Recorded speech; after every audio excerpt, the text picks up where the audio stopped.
Le monde est un chaos. Il l'a toujours été et le sera toujours. Tu peux te plaindre, tu peux crier dans le vide, tu peux chercher des coupables, mais rien de tout cela ne changera la réalité. La seule chose que tu peux vraiment changer, c'est toi-même. Nous vivons piégés dans une tempête constante de pensées, de soucis et d'attentes qui ne nous laissent jamais en paix. Nous voulons tout contrôler, mais la vie nous crache au visage en nous rappelant combien nous sommes insignifiants. Et c'est là qu'intervient le stoïcisme, une philosophie qui ne sucre pas la réalité, qui ne te donne pas de faux espoirs, mais qui t'apprend à affronter la vie avec un esprit inébranlable. Il ne s'agit pas d'ignorer la douleur, ni d'être un robot sans émotion. Il s'agit d'apprendre à contrôler ce qui est vraiment entre nos mains, notre perception, notre attitude et nos décisions. Parce que lorsque tu parviens à maîtriser ton esprit, lorsque tu es capable de regarder l'adversité en face sans scier, alors tu es vraiment libre. Dans cette vidéo, nous allons explorer 9 stratégies stoïciennes qui t'aideront à apaiser ton esprit et à trouver l'équilibre au milieu du chaos. Ce ne sont pas de simples conseils d'auto-assistance, ce sont des outils que les grands philosophes ont utilisés à une époque où la vie était bien plus dure que ce que toi ou moi pourrions imaginer. Si elles ont fonctionné pour eux, elles peuvent fonctionner pour toi. Mais écoute-moi bien, ce n'est pas un jeu. Si tu veux vraiment changer, si tu veux vraiment de la force mentale, tu devras être prêt à défier tout ce que tu crois savoir sur la vie. N'attends pas le confort, attends la vérité, commençons. 1. Maîtrise la boussole de ta vie. La plupart des gens sont à la dérive. Ils vivent sans direction, sans but, se laissant emporter par le courant des attentes des autres. Un jour, ils veulent une chose. Le lendemain, ils en veulent une autre. Leurs émotions dictent leurs actions et ils finissent par être pris dans un cycle d'insatisfaction et de vide.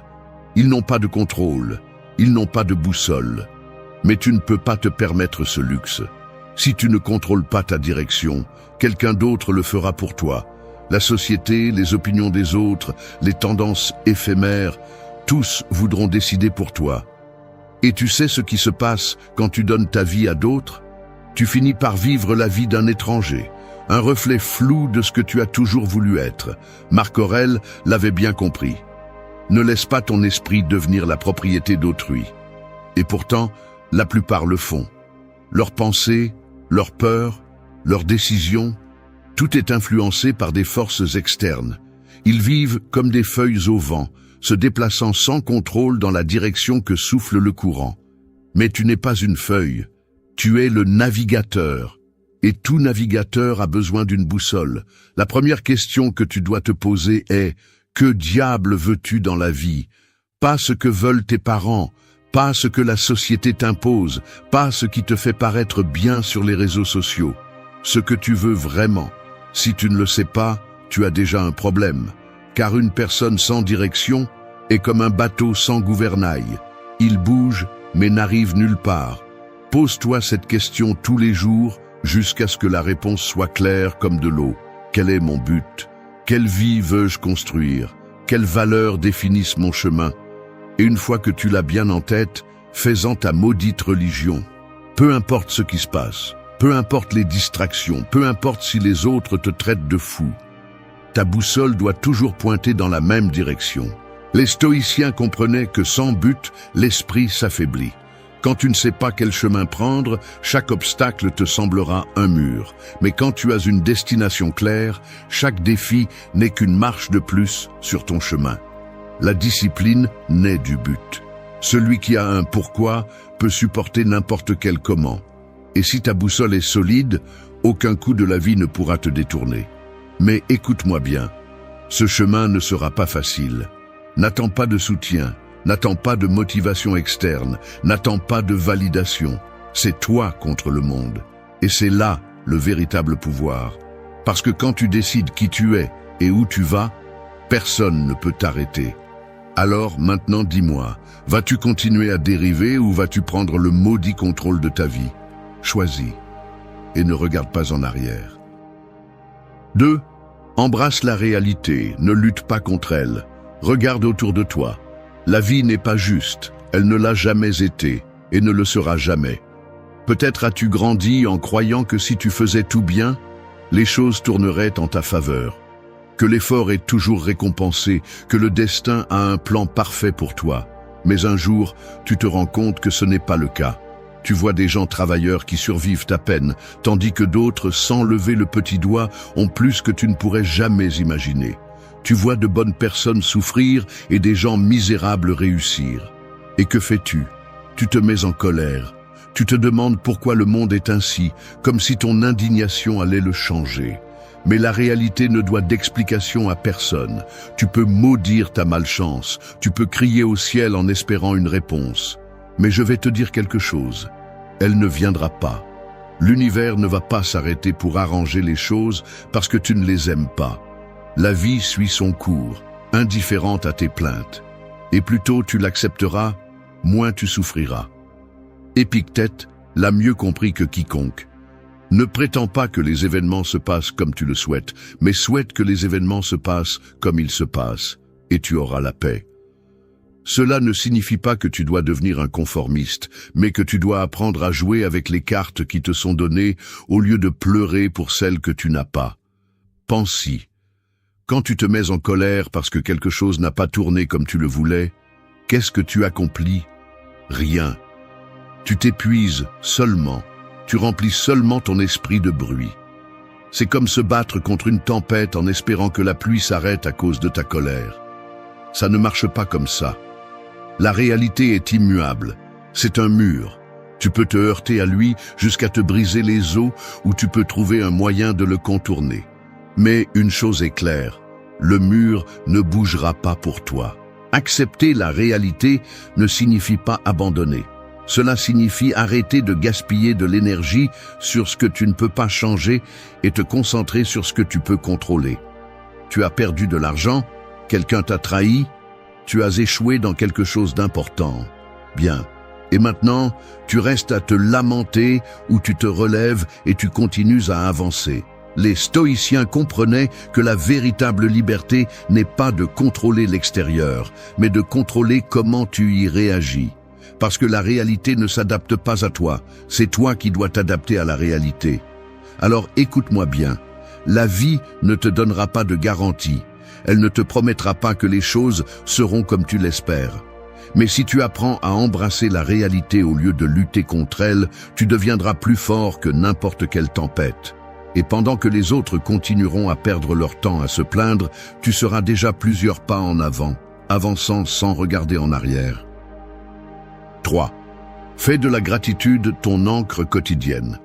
Si je te disais qu'il existe un outil capable de renforcer ton esprit, de réduire le stress et de te rendre plus résistant face aux coups durs de la vie, l'utiliserais-tu? Cela semble simple, mais la plupart l'ignorent. La gratitude. Pas la version bon marché que tu trouves dans les phrases d'auto-assistance. Pas le typique « sois positif et tout ira bien ». Non. Je parle d'une gratitude réelle, crue et consciente. Celle que les stoïciens pratiquaient lorsqu'ils savaient que chaque jour pouvait être le dernier. Imagine que tu te réveilles un jour et que tout ce que tu as a disparu. Il n'y a pas de lit, pas de toit, pas de nourriture, personne à tes côtés, juste le vide. Comment te sentirais-tu? Maintenant, reviens à la réalité et rends-toi compte que tu as encore tout cela. La question n'est pas combien tu peux obtenir de plus, mais combien tu as déjà et que tu ne valorises pas. Le problème est que nous vivons dans une illusion où tout semble garanti. Tu supposes que tu te réveilleras demain, que cette personne sera toujours là, que ton corps continuera à fonctionner comme d'habitude. Mais la vie n'opère pas selon tes termes. Regarde-le comme un verre d'eau. Quelqu'un qui meurt de soif dans le désert le verrait comme un miracle. Mais toi, qui as accès à l'eau tous les jours, tu ne lui prêtes guère attention. La valeur des choses ne réside pas en elles-mêmes, mais dans la conscience que nous avons de leur présence. Et c'est là que réside la clé. La plupart des gens ne souffrent pas de ce qui leur manque, mais de ce qu'ils n'apprécient pas. Si tu veux apaiser ton esprit, brise le cycle. Fais de la gratitude une habitude, mais pas de manière superficielle. Il ne s'agit pas d'écrire 3 belles choses dans un journal, et c'est tout. Il s'agit de t'arrêter, de regarder ce que tu as et de comprendre vraiment que tu pourrais ne pas l'avoir. Il s'agit d'ouvrir les yeux et de réaliser que, même si la vie n'est pas parfaite, tu as plus que tu ne le penses. Chaque jour, consacre un moment à réfléchir. Qu'est-ce que j'ai maintenant que je pourrais perdre demain? Peut-être est-ce ta capacité à bouger, à voir, à entendre. Peut-être est-ce la personne à tes côtés, le toit au-dessus de ta tête, l'opportunité de te battre pour quelque chose de mieux. Peu importe ce que c'est, ressens-le vraiment. Et si tu veux donner encore plus de pouvoir à cette pratique, fais ce que les stoïciens appelaient visualisation négative. Imagine un instant que tu as tout perdu. Si demain tu te réveillais et que rien de ce que tu as aujourd'hui n'était là, comment te sentirais-tu? Maintenant reviens à la réalité et comprends que tu as encore tout cela. La gratitude n'est pas un joli concept, c'est une arme contre l'anxiété, la frustration et l'insatisfaction. C'est un rappel que, même si le chaos t'entoure, tu as encore plus que tu ne le penses. Et quand tu l'intériorises, quelque chose change en toi. Tu ne vis plus en poursuivant des choses externes pour te sentir complet. Tu commences à voir l'abondance dans ce que tu as déjà, parce que la paix mentale ne vient pas d'avoir plus. Elle vient de réaliser que tu n'as jamais manqué de rien. 4. Affronte la peur avant qu'elle n'arrive. La peur est le tueur silencieux de la paix mentale. On ne la voit pas, on ne la touche pas, mais elle est là, toujours à l'affût, te chuchotant des doutes, te paralysant avant même que quelque chose ne se produise. Ce n'est pas la réalité qui nous tourmente, mais l'anticipation de ce que nous croyons qui pourrait arriver. Et là est le piège. La plupart de nos peurs ne se réalisent jamais. Nous passons des jours, des semaines, voire des années à nous inquiéter pour des scénarios qui n'arrivent jamais, hypothéquant notre tranquillité pour des fantômes qui n'existent que dans notre tête. Les stoïciens avaient une solution simple mais brutale à cela. Affronter la peur avant qu'elle n'arrive. Au lieu de fuir l'incertitude, ils la regardaient en face et la désarmaient avant qu'elle ne puisse les consumer. Ils se demandaient « Quel est le pire qui puisse arriver ?» Et ils ne se contentaient pas de le penser, ils le visualisaient avec cruauté, avec un réalisme absolu, sans fioriture ni excuse. Perdre ton travail, te retrouver sans argent, échouer devant les autres, tout cela, en théorie, semble terrifiant. Mais quand tu te forces à détailler le scénario, quand tu décomposes ses conséquences sans dramatisation, tu te rends compte de quelque chose de surprenant. La plupart des peurs sont beaucoup plus petites qu'elles ne le semblaient dans ta tête. Imagine-toi perdant tout. Pas une pensée vague, mais une image claire. Sans argent, sans soutien, sans issue facile. Que ferais-tu? Au début, la réponse est la panique. Mais si tu continues à explorer, tu commences à voir des alternatives. Tu trouverais un moyen de t'en sortir, parce qu'il y en a toujours un. Tu mangeras moins. Tu chercheras un endroit où dormir. Tu travailleras à ce qu'il faut pour te reconstruire. Difficile? Oui. Impossible? Non. Et voici le point clé. Quand tu visualises le pire et que tu te rends compte que tu pourrais le supporter, la peur perd de sa puissance. Sénèque pratiquait cela physiquement. De temps en temps, il vivait comme s'il avait déjà tout perdu. Il s'habillait avec les vêtements les plus simples, mangeait le minimum, dormait sur le sol. Non pas parce qu'il aimait souffrir, mais parce qu'il prouvait ainsi qu'il pouvait survivre avec peu. Et quand tu sais que tu peux survivre avec peu, tu arrêtes de craindre de tout perdre. Maintenant, applique cela à ta vie. Pense à ce que tu crains le plus, le rejet, l'échec, la perte. Au lieu d'éviter ces pensées, plonge-toi dedans. Démonte chaque peur jusqu'à son noyau et demande-toi, si cela arrivait, serait-ce vraiment la fin? Tu verras que dans la plupart des cas, la réponse est non. La vie continuerait et tu trouverais un moyen de t'adapter. Parce que la peur n'est pas le problème. Le problème, c'est de ne pas l'affronter. Plus tu l'ignores, plus elle grandit dans l'ombre, plus elle te contrôle. Mais quand tu l'exposes à la lumière, quand tu l'analyses sans pitié, elle se rétrécit jusqu'à devenir insignifiante. Il ne s'agit pas de devenir insensible ou de nier le danger, mais de comprendre que la peur n'a de pouvoir que si tu lui en donnes. Et quand tu apprends à la regarder en face, tu découvres qu'elle n'a jamais été aussi grande que tu le pensais. La prochaine fois que la peur t'attaquera, ne fuis pas. Attrape-la, décompose-la, démonte-la pièce par pièce jusqu'à ce qu'il n'en reste rien. Parce qu'à la fin de la journée, la pire prison est celle que tu construis dans ton esprit. Et si tu apprends à te libérer de celle-ci, rien ne pourra t'arrêter. 5. Ancrer ton esprit ici et maintenant. Ton esprit est comme un cheval sauvage. Il court sans contrôle entre le passé et le futur, revivant des erreurs, se préoccupant de ce qui va venir, pris dans une tempête de pensées qui ne s'arrête jamais. Et le pire de tout, c'est qu'il est très rarement au seul endroit où tu as réellement du pouvoir, le présent. Tu passes tes journées à traîner des culpabilités du passé, à penser à ce que tu aurais pu faire mieux, à ce que tu aurais dû dire, au chemin que tu n'as pas pris. Ou pire encore, tu te précipites vers un futur qui n'existe pas encore, imaginant tous les échecs possibles, toutes les choses qui pourraient mal tourner. Et pendant ce temps, la vie continue, et tu n'es pas là pour la vivre. Mais dis-moi, à quoi cela te sert-il de te préoccuper de ce qui s'est déjà passé? Peux-tu le changer? Non. Et ce qui vient, ce qui te terrifie de l'avenir, est-ce sous ton contrôle en ce moment? Non plus. La seule chose réelle est ce moment. Tout le reste est un piège de l'esprit, une prison sans barreaux, mais tout aussi étouffante. Pense à ceci. Combien de fois as-tu ressenti de l'anxiété pour des choses qui ne se sont jamais produites? Combien de fois es-tu resté éveillé la nuit, inquiet pour des problèmes qui, finalement, se sont résolus d'eux-mêmes ou n'ont même jamais existé? Ton esprit crée plus de souffrance que la réalité ne pourra jamais t'en causer. La plupart de nos soucis ne sont que des ombres, des illusions qui ne se concrétisent jamais. Et pourtant, nous les nourrissons comme si elles étaient réelles. Vivre dans le présent ne signifie pas oublier le passé ou ne pas planifier l'avenir. Cela signifie que tu ne gaspilles pas ton énergie sur ce que tu ne peux pas changer.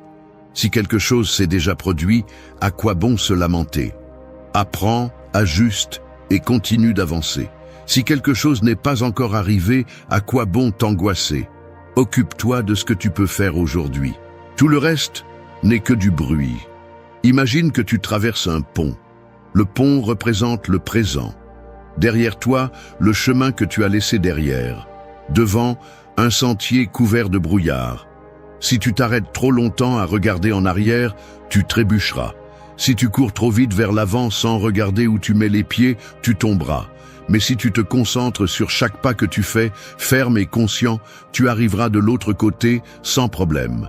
C'est le pouvoir de vivre dans le présent. Alors quand ton esprit commence à divaguer, quand les pensées sur le passé ou le futur essaient de t'attraper, fais ceci. Arrête-toi. Respire. Sens le sol sous tes pieds. Écoute les sons autour de toi. Concentre-toi sur ce qui est devant toi. Parce que si tu n'apprends pas à contrôler ton attention, tu vivras une vie empruntée, coincée dans des temps qui n'existent pas. Le présent est tout ce que tu as. C'est là que se passe la vie, où tu prends des décisions, où tu peux changer les choses. Si tu réussis à ancrer ton esprit ici, rien ne pourra te secouer. Ni les erreurs d'hier, ni les peurs de demain. Juste toi, ici et maintenant, avec le contrôle absolu de ta vie. Parce qu'au final, la véritable paix de l'esprit ne se trouve pas ailleurs, ni à un autre moment. Elle est ici, en cet instant précis. Et seuls ceux qui apprennent à vivre dans le présent peuvent dire qu'ils sont vraiment vivants. 6. Libère-toi du bruit et du poids inutile. Ton esprit est comme une pièce. Si elle est en désordre, pleine de choses inutiles, sans espace pour bouger, tu te sentiras étouffé, accablé, sans clarté. Il en va de même pour ta vie. Tu portes trop de bruit, trop de soucis inutiles, trop de choses qui en réalité n'apportent rien, qui ne font que te peser. Et le pire, c'est que bien souvent, tu ne t'en rends même pas compte. Pense à ceci. Combien de choses dans ta vie comptent vraiment? Je ne parle pas de ce qu'on t'a dit qui devrait compter pour toi, mais de ce qui a vraiment de la valeur. Parce que si tu examines honnêtement, tu te rendras compte qu'une grande partie de ton angoisse provient de choses sans importance. Les opinions des autres, les problèmes insignifiants, les distractions constantes. Tout ce bruit occupe un espace énorme dans ton esprit et ne te laisse pas en paix. Nous vivons à une époque où l'information ne s'arrête jamais, où tout le monde crie son opinion, où les problèmes d'inconnus sur Internet semblent être plus importants que notre propre paix. Mais dis-moi, qui gagnes-tu? Rien. Juste du stress, de l'anxiété, un esprit surchargé de pensées qui ne sont même pas les tiennes. Et si ton esprit est plein de bruit, tu ne trouveras jamais de clarté. Les stoïciens étaient radicaux à ce sujet. Ils comprenaient que tu ne peux pas contrôler le monde, mais tu peux choisir sur quoi tu concentres ton énergie. Et la vérité est celle-ci. Si quelque chose ne contribue pas à ta croissance, c'est un poids mort. Si quelque chose ne fait que te causer du souci sans but, c'est un obstacle. Et si quelque chose ne te rapproche pas de la vie que tu veux, ça t'en éloigne. C'est aussi simple que ça. Alors, fais un inventaire mental. Examine ce que tu consommes, ce que tu écoutes, ce que tu laisses entrer dans ton esprit tous les jours. Demande-toi, est-ce que cela m'aide ou est-ce que cela me distrait seulement? Est-ce que cela me renforce ou est-ce que cela me draine? Si cela ne fait qu'occuper de l'espace sans apporter de valeur, laisse-le partir. Tu n'as pas besoin d'être au courant de chaque mauvaise nouvelle. Tu n'as pas besoin de connaître l'opinion de chaque personne sur chaque sujet. Tu n'as pas besoin de discuter de choses qui ne changeront pas ta vie du tout. Et il ne s'agit pas seulement d'informations. Il s'agit aussi de personnes, d'environnement, d'habitudes. Entoure-toi de ce qui te renforce, élimine ce qui t'affaiblit. Tu n'as pas à porter des relations qui ne font que t'épuiser. Tu n'as pas à rester dans des endroits où tu ne grandis pas. Tu n'as pas à continuer à faire des choses simplement parce que tu les as toujours faites. Élimine sans peur. Parce que si tu continues à t'accrocher à ce qui n'ajoute rien, tu n'auras jamais de place pour ce qui compte vraiment. Le silence est puissant. Lorsque tu élimines le bruit, lorsque tu laisses partir ce qui est inutile, tu trouves quelque chose que la plupart des gens n'expérimentent jamais. La clarté. Et avec la clarté, tout change. Tu prends de meilleures décisions, tu vis avec plus d'intention, tu arrêtes de réagir par inertie et tu commences à agir avec un but. Tu deviens le maître de ton esprit au lieu d'être son prisonnier. Alors dis-moi maintenant, qu'est-ce que tu peux lâcher aujourd'hui? Quelle distraction, quel souci inutile, quel fardeau inutile peux-tu laisser derrière toi pour faire de la place à quelque chose de mieux? Parce que la tranquillité ne vient pas d'avoir plus, mais d'apprendre à vivre avec moins. Et quand tu maîtrises cela, la paix que tu cherches tant cesse d'être une illusion et devient ton état naturel. 7. Ne sois pas esclave de tes émotions. S'il y a quelque chose qui peut te détruire plus rapidement que n'importe quel ennemi externe, c'est ton propre esprit incontrôlé. Les émotions mal gérées sont un poison.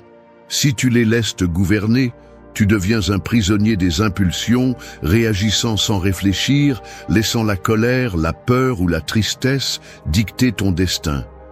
Et voici la dure vérité.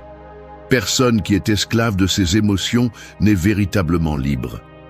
Combien de fois as-tu dit ou fait quelque chose que tu as regretté par la suite parce que tu étais trop énervé, trop anxieux ou trop euphorique? C'est le problème. Lorsque tu te laisses emporter par l'émotion du moment, tu perds en clarté. Tu ne penses pas, tu réagis simplement. Et bien souvent, ces réactions finissent par te coûter plus cher que le problème initial. Il ne s'agit pas de réprimer ce que tu ressens. Il s'agit de le contrôler. Il s'agit de comprendre que l'émotion en elle-même n'est pas le problème, mais ce que tu en fais. La colère n'est pas mauvaise si tu la canalises correctement. La peur n'est pas mauvaise si tu l'utilises pour te préparer. La tristesse n'est pas mauvaise si tu la transformes en apprentissage. Le problème est lorsque tu les laisses te dominer, lorsque tu deviens leur marionnette et que tu prends des décisions impulsives qui finissent par te ruiner. Imagine un guerrier en pleine bataille. S'il se laisse emporter par la colère, il attaque sans réfléchir et finit par mourir. S'il se laisse emporter par la peur, il se fige et se fait transpercer. Mais s'il utilise la colère comme carburant, s'il utilise la peur comme avertissement, alors il garde la tête froide et survit. C'est le véritable contrôle. Non pas éliminer les émotions, mais les apprivoiser, les transformer en outils plutôt qu'en chaînes. Alors, la prochaine fois qu'une émotion forte te frappe, ne réagis pas immédiatement. Arrête-toi. Analyse. Demande-toi, ce que je ressens, est-il réel ou est-ce simplement une réaction exagérée de mon esprit? Vaut-il la peine de dépenser mon énergie pour cela? Comment vais-je me sentir à propos de cette décision dans une semaine, dans un mois, dans un an? Parce que ce qui semble important dans la chaleur du moment devient presque toujours insignifiant avec le temps. Ne laisse pas une émotion momentanée détruire ce que tu as construit. Ne permets pas à un instant de colère de ruiner des relations, à une crise d'anxiété de paralyser tes plans, à une tristesse passagère de te faire croire que tout est perdu. Garde l'esprit ferme, maîtrise tes émotions ou elles te domineront. La véritable force n'est pas de frapper plus fort, mais d'avoir la discipline de ne pas frapper quand ce n'est pas nécessaire. Parce qu'au final, la victoire dans la vie n'est pas pour celui qui réagit le plus, mais pour celui qui sait quand agir et quand laisser passer. Et si tu réussis cela, si tu réussis à être le maître de tes émotions plutôt que leur esclave, alors tu deviens inébranlable. Et quand rien ne peut te secouer, rien ne peut t'arrêter. 8. Lâche l'attachement, trouve la vraie liberté. Beaucoup pensent que le bonheur réside dans ce qu'ils possèdent, dans ce qu'ils ont accompli, dans les personnes qui les entourent. Et c'est là leur erreur. Non pas parce que ces choses n'ont pas d'importance, mais parce qu'ils ont construit leur identité autour d'elles.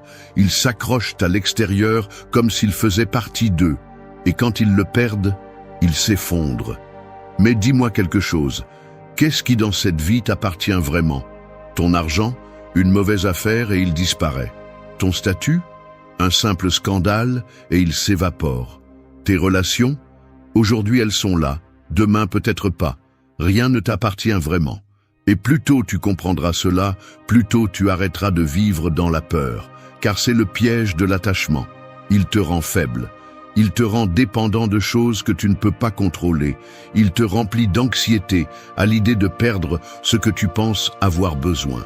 Mais la vérité est que tu n'as besoin de rien d'autre que de toi-même. Pense à combien de fois tu as souffert plus de la perte de quelque chose que de l'acte lui-même. Ce n'était pas l'objet, la personne ou l'opportunité qui faisait mal, c'était ton attachement à cela. Nous ne voulons pas lâcher prise parce que nous pensons que sans cela, nous ne serons pas les mêmes.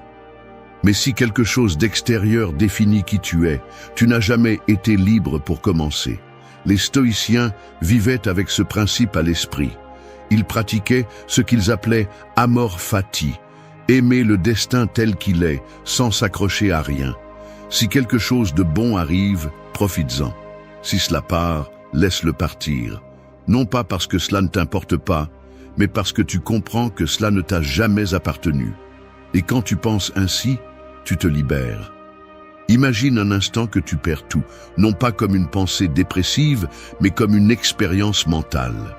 Ton argent, ta réputation, ta stabilité, tout disparaît. Serais-tu toujours toi? Si la réponse est non, alors tu n'as jamais vraiment été toi. Tu n'étais qu'une somme de choses extérieures. Mais si tu peux te voir sans rien et pourtant sentir que tu es toujours fort, alors là est la vraie liberté. Je ne dis pas que tu ne devrais pas profiter de ce que tu as. Profite, prends soin, valorise, mais comprends que tout est temporaire. Et quand quelque chose part, laisse-le partir sans résistance. Parce que si tu vis dans la peur de perdre, tu ne profites jamais de ce que tu as. Si tu t'accroches à quelque chose d'extérieur, cette chose te contrôle. Et ce qui te contrôle te possède. Alors arrête de vivre avec des chaînes invisibles. Ne mets pas ton bonheur dans ce que tu peux perdre. Parce que le seul que tu es vraiment, le seul que personne ne peut te prendre, c'est toi-même.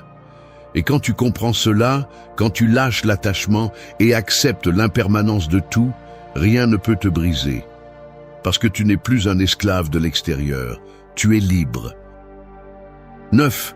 Trouve du pouvoir dans la solitude. La solitude est perçue comme une ombre à éviter. On la craint, on la rejette, on la comble de bruit pour ne pas avoir à l'affronter. Mais la solitude n'est pas le problème. Le problème est que tu n'as jamais appris à être avec toi-même. Et si tu ne peux pas supporter ta propre compagnie, alors tu as un problème plus grand que tu ne le penses. Depuis que tu es enfant, on t'apprend que la validation vient de l'extérieur, que tu as besoin de l'approbation des autres, que être seul est un échec, que si tu n'appartiens pas à un groupe, quelque chose ne va pas avec toi. Mais dis-moi, combien de fois as-tu trahi ce que tu voulais vraiment juste pour t'intégrer? Combien de fois as-tu supporté des conversations sans intérêt, des compagnies vides et des situations que tu ne voulais pas juste pour éviter le silence? Combien de fois t'es-tu entouré de personnes qui ne t'apportaient rien juste pour te distraire de toi-même? La solitude n'est pas une punition, c'est un test de ta force, sans distraction, sans applaudissement, sans la fausse sécurité que quelqu'un d'autre soutienne ton estime de toi. C'est dans la solitude que tu découvres qui tu es vraiment, sans masque, sans influence, sans le besoin d'impressionner qui que ce soit. Et si tu es incapable d'être seul, cela signifie que tu n'as pas encore construit une identité assez forte. Les stoïciens ne fuyaient pas la solitude, ils la cherchaient. Ils savaient que dans le silence se trouvait la clarté. Quand tu te déconnectes du bruit extérieur, quand tu te confrontes seul à tes pensées, tu te rends compte de ce qui est vraiment important et de ce qui n'est que distraction. Mais peu ont le courage de le faire. La plupart remplissent leur journée de bruit, de divertissement et de compagnie superficielle pour éviter une rencontre avec eux-mêmes. Mais dis-moi, si la première chose que tu fais quand tu es seul est de chercher des distractions, si tu ne peux pas passer un moment sans remplir le vide avec du bruit extérieur, as-tu vraiment le contrôle de ton propre esprit? Je ne dis pas que tu dois vivre isolé. Les connexions humaines sont importantes, mais elles ne doivent pas être une béquille. Tu n'as pas besoin de la présence de quelqu'un d'autre pour te sentir complet. La différence entre quelqu'un de fort et quelqu'un de faible est que le faible cherche de la compagnie pour ne pas affronter son vide, tandis que le fort choisit avec qui être parce qu'il se sent déjà complet seul. Si tu apprends à trouver la paix dans la solitude, personne ne pourra te manipuler, personne ne pourra te retirer ton centre, personne ne pourra te faire sentir que tu as besoin de son approbation pour exister. La véritable indépendance n'est pas dans l'argent ni dans le succès, mais dans le fait de ne pas avoir besoin de quelque chose d'extérieur pour te sentir bien avec toi-même. Alors, pose-toi cette question. Es-tu capable d'être seul, en silence, sans distraction, sans te sentir mal à l'aise? Si la réponse est non, alors c'est là le problème que tu dois résoudre, parce que le jour où la solitude cessera de te faire peur, tu deviendras invincible. Imagine ceci. Tu te réveilles un jour et tu sens que quelque chose ne va pas. Ce n'est pas une douleur physique, ce n'est pas un problème externe. C'est cette sensation que le temps passe et que tu restes au même endroit. Des années d'idées non réalisées, de promesses non tenues, d'excuses déguisées en raisons logiques. La sensation que tu aurais pu être beaucoup plus loin si seulement tu avais fait ce que tu savais que tu devais faire. C'est le point où la plupart des gens arrivent, le moment où ils se demandent « Qu'est-ce qui s'est passé avec ma vie ?» Et la réponse est simple, ils ont attendu. Ils ont attendu de se sentir prêts. Ils ont attendu la motivation parfaite. Ils ont attendu que les conditions soient favorables. Mais le temps n'attend pas. Et la vérité est que le monde ne donne rien à ceux qui attendent. Tu l'as vu. Des gens qui disent toujours qu'ils vont changer leur vie, qui ont de grands projets, qui veulent s'améliorer. Et chaque fois que tu leur demandes, ils sont toujours au même point. Je vais commencer le mois prochain, quand j'aurai plus de temps, quand cette période de stress sera terminée. Mensonge. Ils ne vont rien faire, parce qu'ils continuent à croire en la fantaisie qu'à un moment donné, ils se sentiront inspirés et que tout sera plus facile. Mais ça n'arrive jamais. Pendant ce temps, d'autres, avec moins de ressources, avec plus de problèmes, avec plus de difficultés, continuent d'avancer. Ils n'attendent pas, ils ne se plaignent pas, ils ne cherchent pas d'excuses. Ils font simplement ce qu'ils ont à faire, non pas parce qu'ils en ont envie, mais parce qu'ils comprennent quelque chose de fondamental. La discipline est la seule chose qui sépare le succès de l'échec. Si tu penses que cette vidéo est un autre discours de motivation bon marché, ferme cet onglet maintenant. Je ne suis pas ici pour te faire te sentir bien, je suis ici pour te dire la vérité. Et la vérité est celle-ci. Soit tu te disciplines, soit tu te résignes à être une version médiocre de ce que tu pourrais être. Aujourd'hui, nous allons démanteler l'illusion de la motivation. Nous allons parler de ce qui compte vraiment. Comment développer la volonté, comment résister à la gratification instantanée et comment construire des habitudes qui te mènent au succès, peu importe combien de fois tu as échoué auparavant. 8 leçons qui ne vont pas te dire ce que tu veux entendre, mais ce que tu as besoin de comprendre pour changer une fois pour toutes. Alors, si tu es prêt à arrêter de te tromper et à prendre le contrôle de ta vie, reste, parce que ce qui suit peut tout changer. 1. Brise l'illusion de la motivation. La motivation est une fraude. On nous a vendu l'idée que pour accomplir quelque chose, nous devons d'abord nous sentir inspirés, excités, désireux. Mais dis-moi, combien de fois as-tu été super motivé pour faire de l'exercice, pour commencer un projet, pour changer ta vie, et pourtant, tu l'as laissé à moitié fait? Cela se produit parce que la motivation est une émotion éphémère, volatile, instable. C'est comme une allumette allumée au milieu d'une tempête. Elle s'enflamme avec intensité, mais s'éteint en quelques secondes. Et la plupart des gens vivent en dépendant de cette étincelle, en attendant le jour où ils se sentiront magiquement prêts à agir. Mais ce jour n'arrive pas. Et il n'arrivera jamais. Maintenant pense à ceci. As-tu déjà vu un soldat sur le champ de bataille attendre de se sentir motivé pour se battre? Ou un chirurgien lors d'une opération complexe dire « Aujourd'hui, je ne me sens pas inspiré pour sauver des vies ». Non, parce que ces personnes comprennent quelque chose que la plupart ne comprennent pas. Les actions importantes ne dépendent pas des émotions. Elles dépendent de la discipline. Voici la réalité difficile à accepter. Les personnes réussies ne font pas ce qu'elles ont envie de faire. Elles font ce qu'elles doivent faire, peu importe si elles en ont envie ou non. Si tu veux dépendre de la motivation, tu vas perdre. Parce qu'il y aura des jours où tu ne voudras pas te lever tôt. Des jours où tu préféreras rester allongé, procrastiner, remettre à plus tard. Et si en ces moments tu décides de ne pas agir parce que tu ne te sens pas motivé, alors tu es déjà mort dans le jeu. C'est en ces jours que se séparent ceux qui réussissent de ceux qui abandonnent. Les stoïciens l'ont compris il y a des siècles. Marc Aurèle le disait clairement. Le matin, quand tu te lèves avec paresse, souviens-toi que ton devoir en tant qu'être humain est d'agir. Il n'a pas dit « quand tu te sens motivé ». Il a dit « ton devoir ». Parce que ton devoir est ce que tu fais, peu importe comment tu te sens. Alors comment brises-tu cette illusion de la motivation?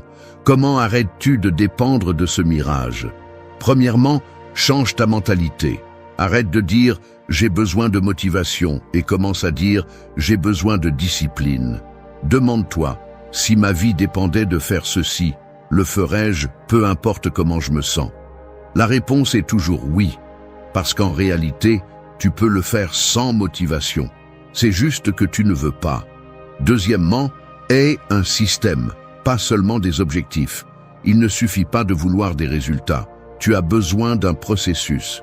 Un écrivain ne devient pas écrivain en écrivant quand il se sent inspiré, mais en écrivant tous les jours. Un athlète ne devient pas champion en s'entraînant quand il en a envie, mais en s'entraînant même quand il déteste chaque seconde de l'exercice. Troisièmement, maîtrise tes émotions. Ton cerveau te demandera du confort. C'est un instinct primitif. Mais tu n'es pas ton cerveau. Tu es celui qui décide quoi faire. Quand tu sens que tu veux abandonner, ne pense pas. Agis. Ne négocie pas avec ton esprit. Fais-le simplement. Quatrièmement, rends-le difficile au début. Prends une décision radicale. Un jour où tu te dis à toi-même, à partir d'aujourd'hui, je fais ce que je dois faire, que j'en ai envie ou non. Oui, au début, ce sera difficile. Mais avec le temps, ce muscle de la discipline se renforce. Et avant que tu ne t'en rendes compte, agir sans motivation sera ta nouvelle normalité. Si tu n'agis que lorsque tu te sens motivé, alors tu ne feras jamais rien d'important dans ta vie. Mais si tu es capable d'agir même dans les pires jours, c'est alors que tu deviens vraiment imbattable. Alors dis-moi, vas-tu continuer à attendre que la motivation arrive ou vas-tu enfin prendre le contrôle? 2. Maîtrise tes impulsions. Imagine ceci. Il est tard dans la nuit, tu as un objectif clair en tête, quelque chose d'important qui changera ta vie. Cela peut être étudier, s'entraîner, commencer ce projet que tu as toujours repoussé. Tu en es sûr, tu sais que tu dois le faire. Mais alors, tu ressens une impulsion, juste une vidéo de plus, juste 5 minutes sur les réseaux sociaux, juste une petite distraction. Et sans t'en rendre compte, tu as perdu 1 heure. Encore une fois, ce n'est pas une histoire inventée, c'est ton histoire. Et tu l'as répété tellement de fois que tu ne te rends même pas compte que tu as été vaincu avant de commencer. Ton plus grand ennemi n'est pas le manque de talent. Ce n'est pas le monde, ni la concurrence, ni les difficultés, c'est toi-même. Ce sont ces impulsions incontrôlables qui te tirent dans la direction opposée à tes objectifs. C'est cette partie de ton esprit qui cherche le plaisir immédiat, le confort, la facilité. C'est la voix qui te dit « fais-le plus tard », quand tu sais que tu dois le faire maintenant. Du moment où tu te réveilles, tu es en guerre avec toi-même. Tu veux te lever tôt, mais ton corps demande 5 minutes de plus au lit. Tu veux te concentrer, mais quelque chose en toi cherche des distractions. Tu veux faire de l'exercice, mais la paresse te dit de commencer demain. Chaque jour est une bataille, et jusqu'à présent, tu as été en train de perdre. Mais voici la vérité que tu ne veux pas entendre. Si tu ne te maîtrises pas, tu n'arriveras nulle part. Pense à ceux qui ont accompli quelque chose de grand. Ils ne sont pas spéciaux, ils n'ont pas de super pouvoir. Ce sont des personnes qui ont appris à se contrôler lorsque leur esprit essayait de les saboter. Ils ont appris à faire taire cette voix intérieure qui disait « fais-le plus tard » et à agir sans hésiter. Si tu veux gagner cette guerre, tu as besoin de t'entraîner, tu as besoin de te durcir. Premièrement, brise le schéma. La prochaine fois que tu ressens l'envie de procrastiner, de te distraire, de prendre la voie facile, arrête-toi. N'agis pas en automatique. Demande-toi, est-ce que cela me rend plus fort ou plus faible? Deuxièmement, punis ton esprit faible. Si tu te rends compte que tu cèdes à une impulsion inutile, fais le contraire. Si tu veux repousser quelque chose, fais-le immédiatement. Si tu veux sauter l'entraînement, double l'intensité. Transforme chaque tentative d'auto-sabotage en une opportunité de te renforcer. Troisièmement, crée des barrières. Si tu sais que quelque chose te distrait, élimine-le. Si le téléphone te vole des heures, laisse-le dans une autre pièce. Si tu perds du temps sur les réseaux sociaux, bloque-les pendant que tu travailles. Ne te fie pas à ta volonté, rends l'échec impossible. Quatrièmement, utilise l'inconfort comme une arme. Quand tu sens que quelque chose est difficile, quand tout en toi veut t'abandonner, souris. C'est là que tu deviens plus fort. C'est là que la plupart s'arrêtent et où tu continues. La différence entre quelqu'un qui contrôle sa vie et quelqu'un qui est esclave de ses impulsions est simple. L'un agit avec intention, l'autre réagit sans réfléchir. Chaque fois que tu prends une mauvaise décision, chaque fois que tu cèdes au plaisir immédiat, tu deviens plus faible. Mais chaque fois que tu résistes, que tu choisis la discipline sur le désir, tu deviens plus fort. Ce n'est pas une théorie, c'est la bataille quotidienne qui définit qui tu es et qui tu deviendras. 3. Sois un finisseur. Pense à ceci. Tu regardes un film incroyable, une histoire qui te captive. Il y a de la tension, de l'émotion. Le protagoniste est sur le point de faire face à son plus grand défi. Et soudain, l'écran s'éteint. Il n'y a pas de fin. Il n'y a pas de résolution. Il ne reste que le sentiment de quelque chose d'inachevé. Cela te dérangerait-il? Bien sûr. Personne ne veut d'une histoire sans fin. Personne ne veut d'un livre sans sa dernière page. Personne ne veut commencer quelque chose juste pour s'arrêter à mi-chemin. Et pourtant, C'est ce que la plupart des gens font avec leur propre vie. Ils commencent avec enthousiasme. Ils s'inscrivent à la salle de sport, achètent des livres qu'ils ne terminent jamais, lancent des projets avec de grandes idées. Mais quand les choses cessent d'être excitantes, quand le chemin devient répétitif, quand les obstacles apparaissent, ils abandonnent. Ils laissent tout à moitié fait, comme si l'histoire de leur vie ne méritait pas une fin digne. Peut-être que cette histoire te semble familière. Peut-être t'es-tu promis que cette fois-ci serait différente, que tu termineras ce que tu as commencé, que tu n'abandonneras plus, mais te voilà encore, coincé dans le même schéma. Pourquoi cela se produit-il? Parce que la plupart des gens pensent que la clé du succès est de commencer avec force. Mais la réalité est que le début ne signifie rien si tu n'arrives pas jusqu'à la fin. Pense à tout ce que tu aurais pu accomplir si tu avais simplement terminé ce que tu avais commencé. Si tu n'avais pas abandonné ce cours à mi-chemin. Si tu avais continué à t'entraîner au lieu d'abandonner après un mois. Si chaque fois que tu as commencé quelque chose, tu l'avais mené jusqu'à la fin, tu serais une autre personne aujourd'hui. Le problème est que le processus n'est pas toujours excitant. Il arrive un moment où l'excitation disparaît et seule la discipline reste. C'est là que les faibles abandonnent et que les vrais finisseurs continuent.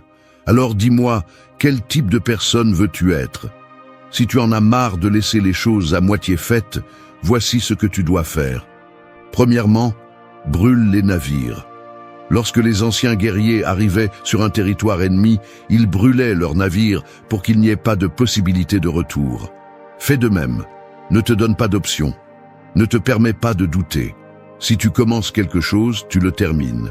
Deuxièmement, tombe amoureux de l'ennui. Tout ne sera pas excitant. Tout ne sera pas amusant. Mais c'est là que se séparent les amateurs des professionnels.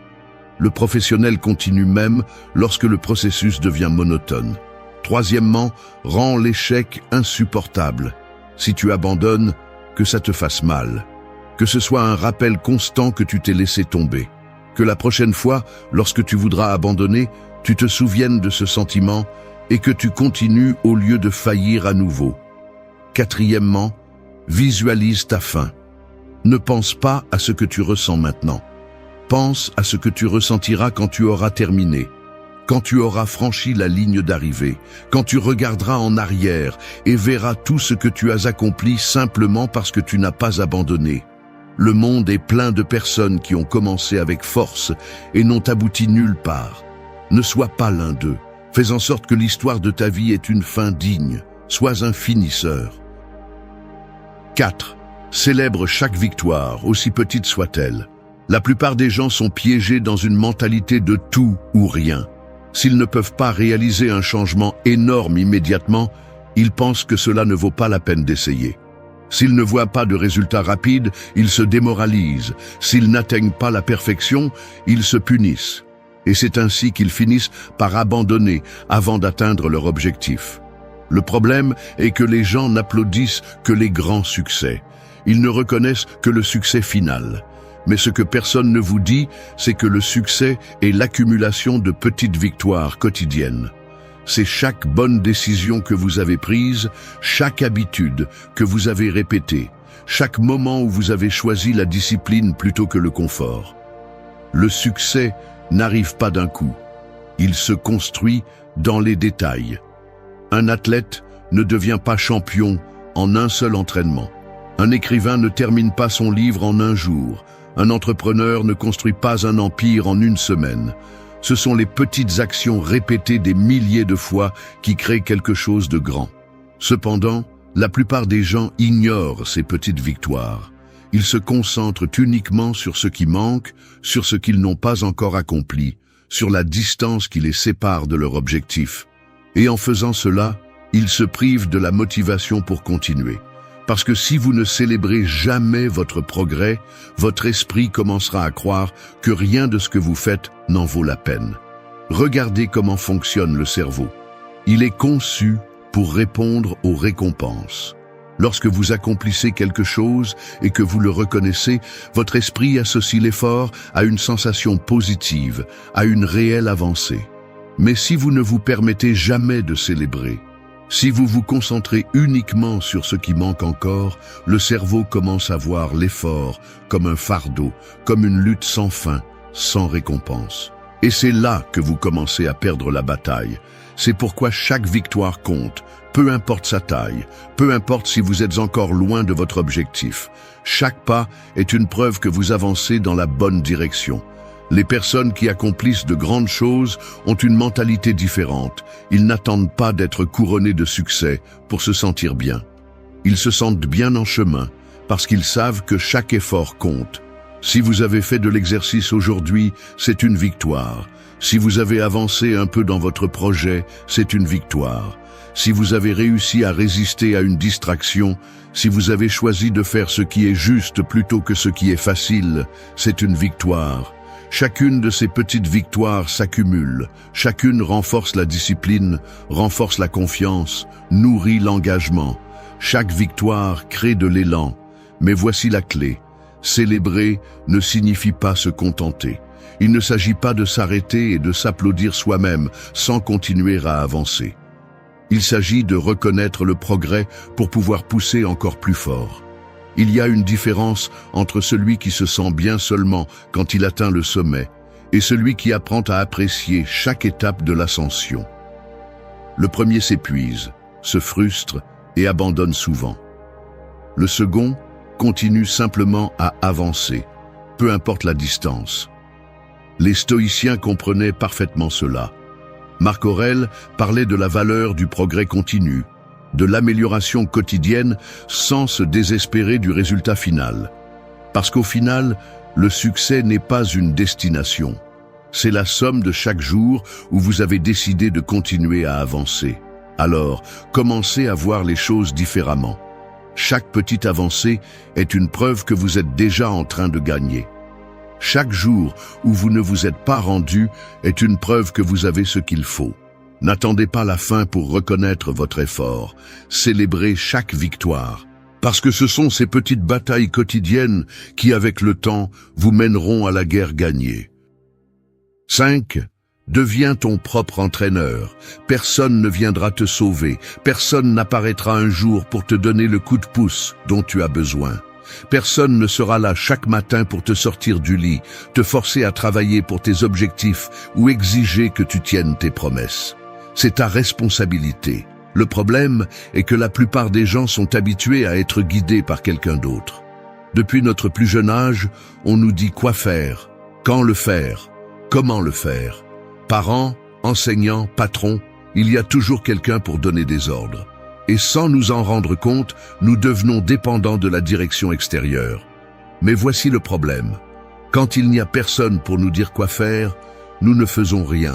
Si tu veux accomplir quelque chose de grand, tu dois apprendre à être ton propre entraîneur.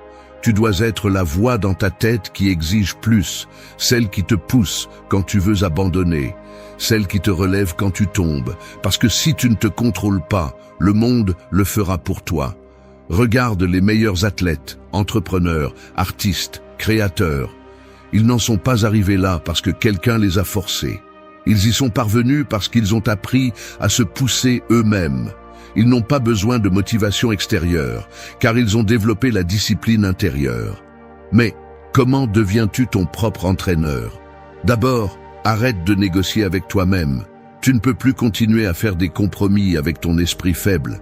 Cette partie de toi qui veut du confort, qui cherche des excuses, qui préfère la facilité, n'a pas le droit de donner son avis. Si tu décides de faire quelque chose, tu le fais. Point. Peu importe si tu en as envie, si tu es fatigué, si la journée n'est pas parfaite. Tu tiens ta parole. Deuxièmement, traite-toi avec la dureté avec laquelle le monde te traitera. Crois-tu que la vie va être gentille avec toi, qu'elle te donnera des opportunités sur un plateau d'argent? Non. Le monde est dur. Si tu n'apprends pas à supporter la pression, si tu ne te pousses pas à être plus fort, il t'écrasera. N'attends pas de compassion. Sois ton propre patron, impitoyable. Troisièmement, établis des règles et respecte-les. Si un entraîneur dit à son équipe de s'entraîner à 6 heures du matin, l'équipe s'entraîne à 6 heures du matin. Il ne négocie pas. Il ne demande pas s'ils peuvent commencer plus tard. Tu dois faire la même chose avec toi-même. Définis des horaires, des habitudes, des standards et ne les brise pas. Quatrièmement, développe une tolérance à l'inconfort. La douleur, l'inconfort, la fatigue mentale. Tout cela fait partie du processus. Tu veux être fort? Alors, apprends à être mal à l'aise sans te plaindre. Apprends à continuer quand tout en toi veut t'arrêter. La résistance est le muscle le plus puissant que tu peux développer. La plupart des gens se traitent avec trop de douceur. Ils se donnent des permissions, se justifient, se pardonnent trop vite. Mais ceux qui vont vraiment loin ne se permettent pas d'être faibles. Ils s'exigent comme si quelqu'un les observait, comme si chaque jour était un test d'endurance. Parce que c'est le cas. Si tu n'apprends pas à t'entraîner toi-même, tu dépendras toujours de quelqu'un d'autre pour te faire bouger. Et la vérité est que personne ne va te traîner vers le succès. Tu dois te traîner seul. Alors, à partir de maintenant, commence à penser comme ton propre entraîneur. Sois la voix qui n'accepte pas d'excuses. Sois celui qui pousse, celui qui exige, celui qui oblige à continuer. Parce que personne d'autre ne le fera pour toi. 6. Ferme la porte aux excuses. Les excuses sont comme des chaînes invisibles. Tu ne les vois pas, mais elles sont là, te retenant chaque fois que tu essaies de bouger. Elles sont confortables, réconfortantes. Elles te murmurent à l'oreille que ce n'est pas le jour, que demain sera meilleur, que tu dois attendre le bon moment. Et tu les crois. Mais les excuses ne sont qu'un piège, une prison construite par ton propre esprit. L'esprit humain est programmé pour te protéger de l'effort, de la douleur, de l'inconnu.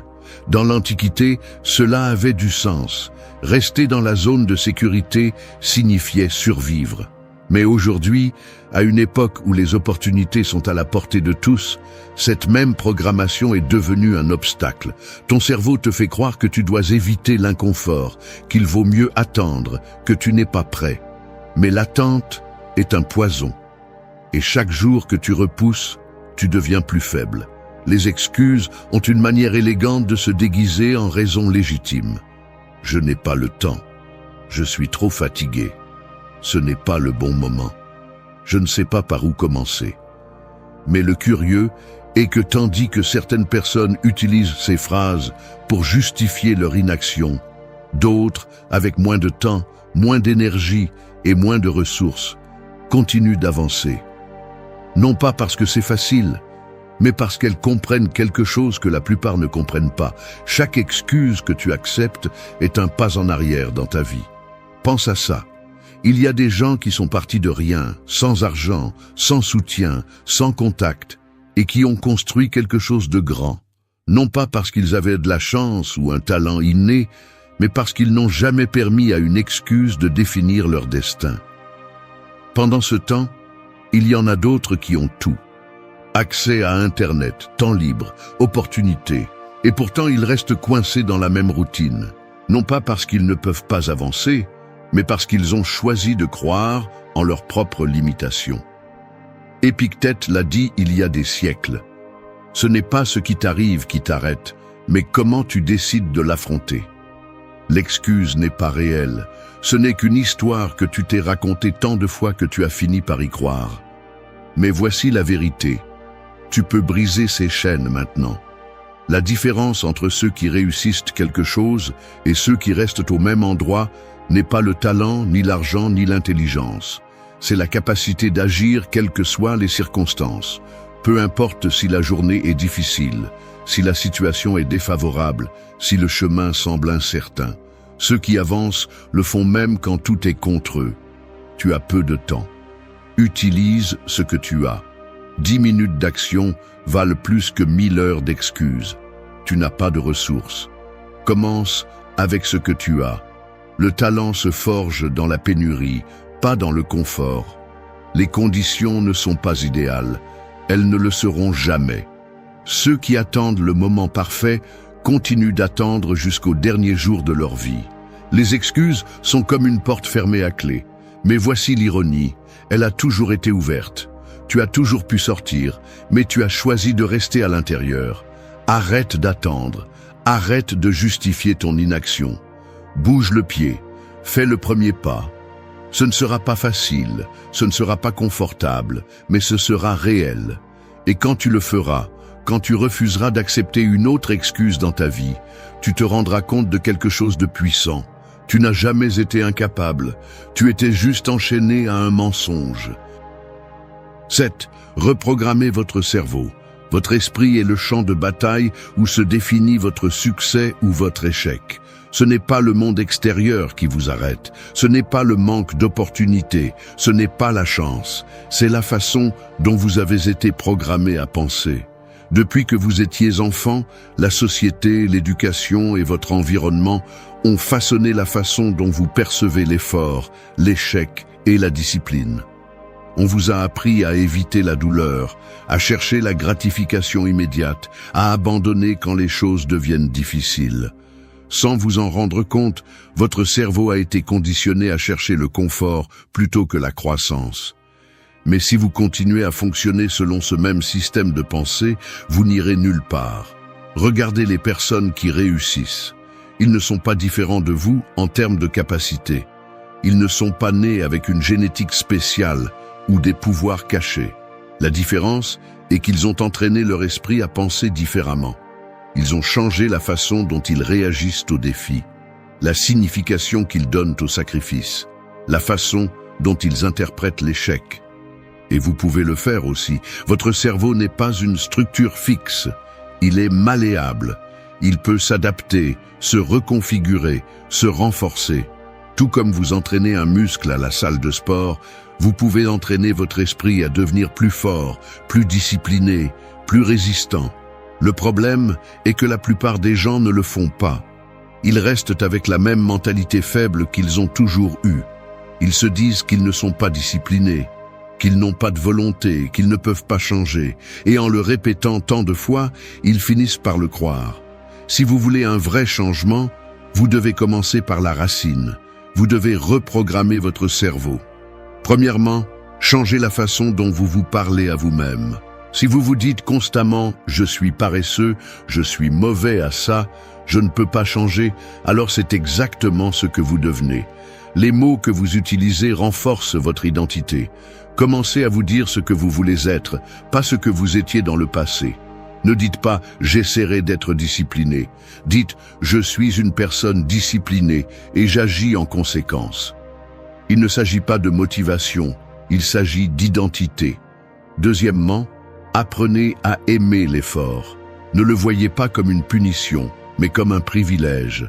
Chaque fois que vous sentez que quelque chose est difficile, ne l'évitez pas. Utilisez-le comme une opportunité pour renforcer votre esprit. Si vous entraînez votre cerveau à résister à l'inconfort, tôt ou tard, rien ne pourra vous arrêter. Troisièmement, remplacez la gratification instantanée par la satisfaction à long terme. La société a programmé les gens à chercher le plaisir immédiat, la restauration rapide, le divertissement facile, les récompenses instantanées. Mais les vraies récompenses prennent du temps. Si vous pouvez entraîner votre cerveau à retarder le plaisir, vous deviendrez quelqu'un qui réalise de grandes choses. Quatrièmement, exposez votre esprit au bon type d'informations. Si tout ce que vous consommez sont des distractions vides, votre cerveau s'affaiblit. Entourez-vous de contenu qui vous rend plus fort. Lisez sur les personnes qui ont surmonté des obstacles. Écoutez des idées qui vous mettent au défi. Absorbez des connaissances qui vous poussent à être meilleur. Ce qui entre dans votre esprit définit ce qui en sort. Le stoïcisme enseigne que le véritable contrôle vient de l'intérieur. Épictète disait que ce ne sont pas les événements qui nous affectent, mais l'interprétation que nous en faisons. Si vous changez la façon dont vous percevez les défis, vous changez votre destin. Vous n'êtes pas une victime de votre programmation passée, vous êtes l'architecte de votre propre esprit.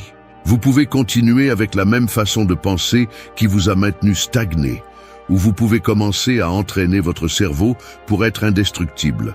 La question n'est pas de savoir si vous pouvez changer. La question est de savoir si vous êtes prêt à le faire. 8. Trouve ton pourquoi inébranlable.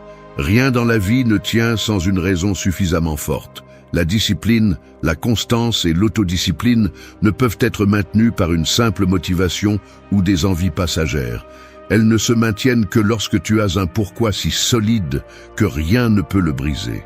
La plupart des gens échouent parce qu'ils ne se sont jamais arrêtés pour se demander pourquoi ils font ce qu'ils font. Ils vivent en pilote automatique, poursuivant des objectifs imposés par d'autres, sans aucun lien réel avec ce qu'ils veulent. Et lorsque le chemin devient difficile, ils abandonnent. Parce qu'ils n'ont jamais eu de véritable raison de supporter la lutte. Regarde les personnes qui ont accompli des choses extraordinaires. Ce ne sont pas les plus talentueuses, ni les plus chanceuses, ni les plus intelligentes. Ce sont celles qui ont un but inébranlable, quelque chose qui les maintient debout quand tout semble aller contre elles, quelque chose qui fait que l'abandon n'est pas une option. Le problème est que la plupart cherchent des raisons superficielles. Ils disent qu'ils veulent plus d'argent, plus de succès, un meilleur corps. Mais quand les choses deviennent difficiles, ces raisons ne suffisent pas. Parce que quand la fatigue, la douleur, la frustration arrivent, ton cerveau va te demander « Pourquoi continuons-nous à faire cela ?» Et si ta réponse n'est pas assez forte, tu abandonneras. Toujours. Si tu veux devenir imbattable, tu as besoin d'un pourquoi qui te brûle de l'intérieur. Quelque chose que tu ne peux pas ignorer. Quelque chose qui te fait sentir qu'il n'y a pas d'autre option que de continuer. Premièrement, fais-le personnel. Si ta raison ne te touche pas l'âme, elle ne te servira pas. Qu'est-ce que tu veux vraiment? Pas ce que la société dit que tu devrais vouloir. Pas ce qui impressionne les autres. Ce qui compte vraiment pour toi. Deuxièmement, fais-le puissant. Si ton pourquoi n'est pas assez grand, n'importe quelle excuse le détruira. Demande-toi, si je devais continuer même dans mes pires jours, quelle raison serait si forte qu'elle ne me laisserait pas abandonner? Troisièmement, fais-le constant. Il ne suffit pas de trouver ton pourquoi une fois et de l'oublier. Tu dois t'en souvenir tous les jours. Écris-le, répète-le, fais-en partie de ton identité, qu'il devienne la voix qui te pousse quand tout le reste échoue. Quatrièmement, connecte-le à quelque chose de plus grand que toi. Les raisons les plus fortes ne sont pas seulement personnelles, ce sont celles qui ont un impact au-delà de soi. Lorsque ton but n'est pas seulement pour toi, mais pour quelque chose ou quelqu'un d'autre, il devient inébranlable. Les stoïciens savaient que le but était la base d'une vie forte. Marc Aurèle écrivait dans ses méditations que chaque jour, il devait se rappeler pourquoi il faisait ce qu'il faisait. Parce que lorsque le but est clair, la discipline devient naturelle. Le problème n'a jamais été le manque de motivation. Le problème est que tu n'avais jamais trouvé un pourquoi assez fort. Maintenant, c'est à ton tour de le trouver. Parce que quand tu le feras, rien ne pourra t'arrêter. Rien.